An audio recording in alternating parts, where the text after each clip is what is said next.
All right, question 1b. So 1b says the line, this one here, is a tangent to this one here. Use calculus to show that the line is a tangent to the curve, and the point where the tangent touches the curve is this one here. Now, if a tangent to the curve, first of all, the gradient of this and the gradient of this are going to match at the point where they intersect. And that's really what we're going to try and find. So first of all, let's have a look. Well, the gradient of this one, so if I say we've got y is equal to x plus 3.25, and I go dy dx, then that's equal to 1. That's gradient's going to be 1. So that's fine. So we know the gradient's 1. We want to find out when the other one is going to be 1. So here's the other equation, which is going to be, I'm calling it f of x this time, is equal to 3x squared minus 2x plus 4. And we're going to differentiate that, find f prime of x is equal to 6x minus 2. And we're going to say, when is this thing here? This is the gradient function. When is that gradient equal to the gradient of the other one? So 1, which is the gradient of the other one, is 6x minus 2. So 6x must equal 3, and x is going to equal 1/2. So when x is a half, they both got the same gradient, yeah? That's what we're saying.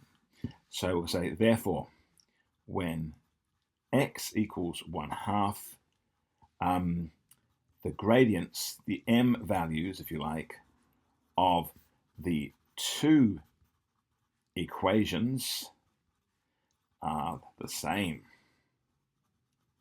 That's the first thing we want to note, yeah? Now that we know that they're the same, and we know that x is a half is when that point is, what we want to do is we want to check and see that we've got this value here. So we decided 0.5, and 0.5 is correct. It makes sense because it's 0.5 here, it's 0.5 here. So question is, if I put the 0.5 into this one, and I put the 0.5 into this one, do they both equal 3.75? Well, let's have a look. Substitute a half into y is equal to x plus 3.25. So y is equal to 1/2 plus 3.25. Y is equal to 3.75. Let's do the same. I'll go sub 1/2 into y is equal to 3x squared minus 2x plus 4. Y therefore equals, and we'll do this on the calculator and just make sure we've got it. Let's have a look. So we've got, it's going to be 3x squared. Let's see, we've got 3 times x squared. Well, x is going to be a half, yeah? So it's going to be, is it negative half? No, it's a half, just a half. So it's 1/2, yep. And that's going to be squared. Minus 2 times 1/2, close the brackets, plus 4. And we get 15/4, which is 3.75. So y is also 3.75. Therefore, we can say,